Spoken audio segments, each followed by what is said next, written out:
Hello YouTube and welcome to my channel.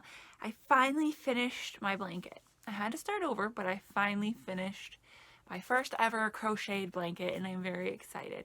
So if you didn't see the other video, I was working on the one blanket and it had like this boat outside. I didn't do it well. And I thought, well, maybe if I cut the bottom and frogged it up, I could make it work. If you're not a crocheter, you cannot do that. You have to frog from the top down. And I wasn't going to do that. And I just lost some time. I'm still learning, so I didn't consider it a waste. So I had to start all over, which I'm not mad about. And I finished it. So this is what the blanket looks like. It's 39 one way and 30 the other way. So it's really pretty. It does do tight. It has like, I did really tight crochets on the top and then looser ones. So it does do like one of these kind of things. But I mean, this is the first blanket I've ever made, so I'm excited about it. I think it turned out really pretty. These are just single crocheted border, real simple. And then this was supposed to be for each spot a double crochet and a single, but I'm new and I don't think that's what I did. Now that I'm looking back at what a single and a double crochet is, but it turned out really pretty. So the center yarn, I got Karen Skinny Cakes, and this is in Sweet Mint. I used one whole one of these, and then this is what I have left over of the second. Now my sister, she does this to me all the time, and I think it's intentional, will not tell me accurate information, and about 99% of the time she doesn't. So she told me, I asked her when I was at the store, because I forgot to look on Facebook, what is our friend having? And she said, a boy. And so I said, okay, I'm going to get the green yarn. It's beautiful. I love it. Let's do this. Lo and behold, our friend had a baby girl. Cutest thing ever. So yesterday for the trim, I went to Michael's and I found from Craftsmart, the value yarn.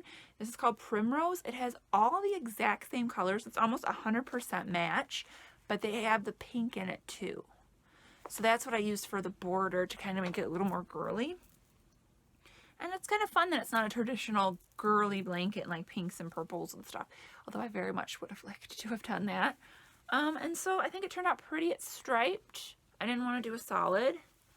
And so yeah, this is great. So I'm going to give it to her tomorrow. I'll just drop it off. Since I'm going back and forth to hospital with my dad and we're dealing with all of that kind of stuff, COVID, all that. I don't want to get them sick. I'm just going to drop it off. So as a card maker, I also made a card for the little baby to go with the gift. And this is what that looks like. So this peachy paper is from Stampin' Up. It's an older paper. I don't know what it's called. It came with a bunch of like constellation type theme and stars. And then the black is from Recollections, and the white too. I just made my own white base.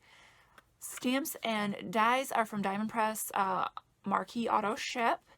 And then this mirror card is from Crafter's Companion. And then I just used the stars that came out of here for these ones. And then I always decorate my inside. I think it finishes off nicely. So I made the card to kind of go with it. And I think it turned out really cute. So I haven't been crafting or doing a lot lately. I'm trying to find a home. And that's taking a lot of time because I have to look about 30 or 40 minutes away from where I currently live now to find something that I can afford in my price range. That's decent and in a good area and I'm going to feel safe at. And so that takes up a lot of time. And then my dad's not doing well. So we were going back and forth to Illinois and that's kind of why I started crochet because it gave me something to do.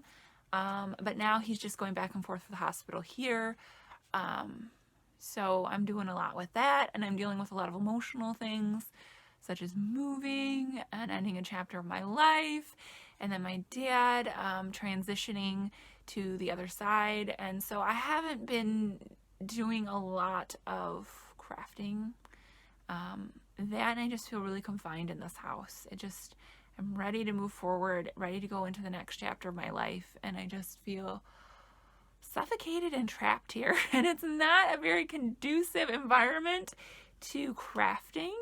I still love it. And all the houses I'm looking at, I am definitely trying to get a huge craft room for my craft space because I want to be messy.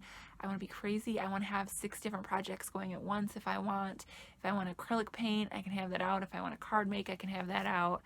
And so I'm really, like, that's one of my main focuses. Besides safety, like a safe area and my budget's number 1. Number 2 is, what is my craft space going to be like? Where in this house am I going to put my craft stuff? So I'm excited to show you when I find a house.